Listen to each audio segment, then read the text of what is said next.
Haleluya, saudara yang dikasih Tuhan, selamat berjumpa kembali. Dan saat ini saya berada di Sekolah Alkitab Toraja.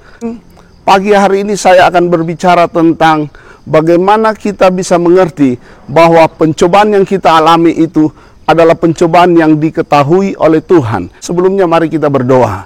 Terima kasih Bapa Sorgawi, Bapa dalam nama Tuhan Yesus Kristus. Pada pagi hari ini kami akan merenungkan kebenaran firman-Mu.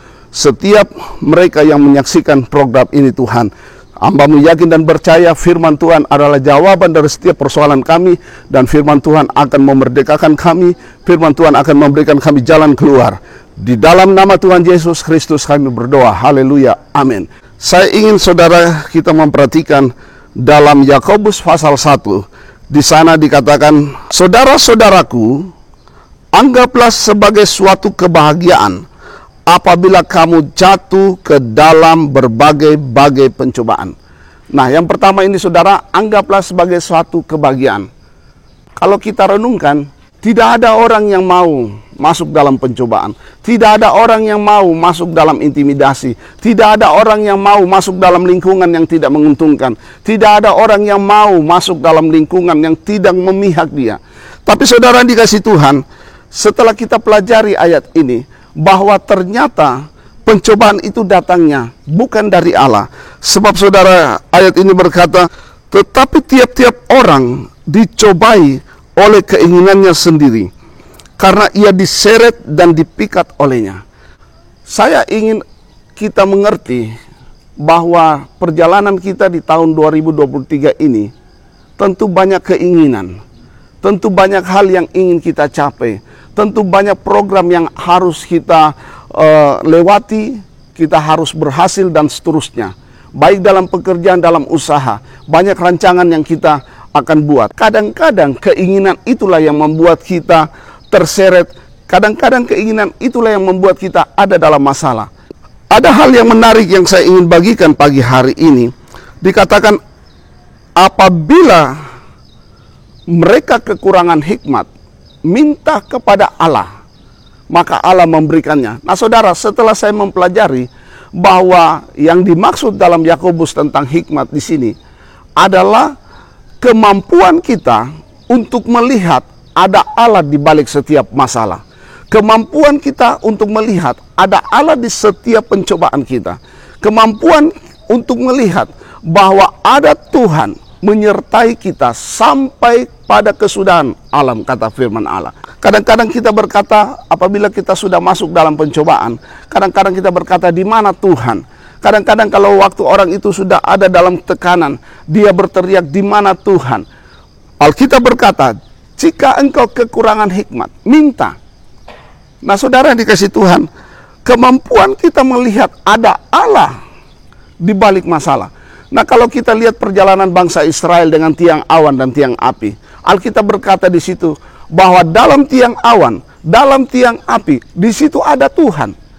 Tetapi dalam keadaan seperti demikian, Israel mengalami masalah, Israel mengalami kesulitan. Apapun keadaan kita, mari kita melihat bahwa di dalam segala keinginan kita ada Tuhan di dalamnya. Nah saudara, di dalam 1 Korintus 10 ayat 13, di sana dikatakan bahwa pencobaan-pencobaan yang kita alami itu adalah pencobaan-pencobaan yang biasa. Kenapa dikatakan biasa saudara? Kenapa dikatakan hal yang sepele? Sebab dalam ayat itu dikatakan apabila kamu dicobai, maka di bagian lain Allah sudah memberikan jalan keluar. Yang saya selalu gambarkan saudara, jika saudara menghadapi ujian, jika saudara menghadapi satu tes, apakah itu tes kehidupan dan seterusnya, bahwa di bagian lain daripada ujian itu sudah ada jawabannya. Nah saudara, tidak beruntungkah kita memiliki Allah yang setia? Tidak sadarkah kita bahwa Allah itu sangat peduli dengan kehidupan kita? Saudara bisa bayangkan, sekalipun kita tidak setia, Allah setia. Sekalipun kita ada dalam masalah, kita selalu berkata, di mana Tuhan? Ada Tuhan di balik masalah saudara. Saya tidak tahu pagi hari ini apa yang saudara alami. Saya tidak tahu tekanan yang bagaimana yang saudara alami dan itu mengintimidasi saudara. sehingga saudara kehilangan sukacita, sehingga saudara kehilangan pengharapan, sehingga saudara tidak tahu lagi harus berbuat apa. Saudara yang dikasihi Tuhan, mari kita melihat dalam setiap perjalanan hidup kita di tahun 2023 ini. Jangan takut. Apapun yang kita inginkan, saya ingin berkata, buatlah program di tahun 2023 ini. Buatlah usaha saudara semakin berkembang dengan segala ide-ide kreatif dan seterusnya. Mungkin saudara akan berkata, saya tidak mampu, terlalu besar dan seterusnya. Tapi saudara, Allah kita besar, Allah kita dahsyat. Sebagai orang percaya, buat sesuatu yang besar.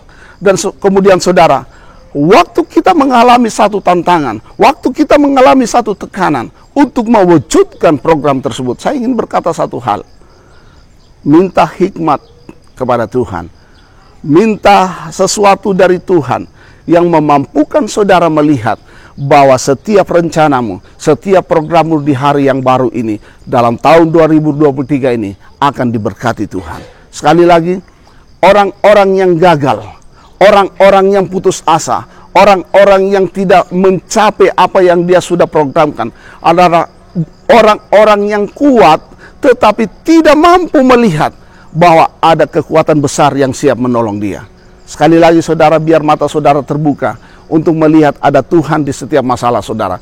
Kalau kita akhirnya mampu melihat ada Tuhan di setiap persoalan kita, itulah yang disebut orang itu akan berbahagia. Karena pada saat dia diuji, pada saat dia mengalami kesulitan, pada saat itu juga Tuhan memberikan dia jalan keluar. Haleluya. Sekali lagi, biar mata kita bisa melihat ada Tuhan. Kalau saudara buka Yesaya 46 ayat 4, di sana dikatakan, aku akan setia, aku akan menggendong engkau, aku tetap melakukannya, aku mau menanggung kamu terus. Saudara, tahun 2022 sudah lewat. Ada masa-masa kita berkata, Tuhan, saya tidak mampu jalan. Tapi saudara, dalam Yesaya 46 ayat 4 di sana dikatakan, aku mau menanggungmu, aku mau menggendongmu. Ada masa-masa di mana kita tidak tahu jalan keluar. Tapi saya ingin berkata, tangan Tuhan akan membawa kita untuk keluar dari masalah kita. Tangan Tuhan ada, dia akan membawa kita. Alkitab berkata, tangan kanannya akan memegang kita. Tangan kanan itu tidak pernah lelah. Kalau dia pegang kita, dia bawa kita dalam seluruh kemenangan. Dengan demikian saudara, saya tidak tahu sekali lagi pencobaan apa, masalah apa yang saudara alami. Ingat, kesetiaan Tuhan ada bagi saudara. Yang kedua, tangan Tuhan yang kuat dalam Yesaya 46 ayat 4 akan membawa saudara mengatasi masalah. Dan yang ketiga, selalu ada Tuhan di setiap persoalan saudara. Tuhan Yesus memberkati saudara. Tetap semangat menjalani hari yang baru ini. Tetap semangat di tahun yang baru ini. Tetap bersama dengan Tuhan. Alkitab berkata, bersama Allah aku akan lakukan perkara yang besar. Yang percaya katakan amin. Haleluya. Saudara yang dikasihi Tuhan, kita berdoa. Terima kasih Bapa Sorgawi, kami sudah mendengarkan kebenaran firman mulai renungan pagi hari ini. Kami yakin dan percaya Tuhan, orang-orang yang menonton program ini akan dibangkitkan imannya, pengharapan dan kasihnya, karena Tuhan Yesus setia. Kalau ada yang sakit, Bapa jamah dalam nama Yesus sembuhkan. Mereka yang butuhkan pertolongan dalam bentuk apapun, dalam nama Yesus, jika mereka percaya, tertolong saat ini juga. Nama Tuhan diagungkan. Dalam nama Tuhan Yesus Kristus. Haleluya. Amin. Tuhan Yesus memberkati saudara. Haleluya.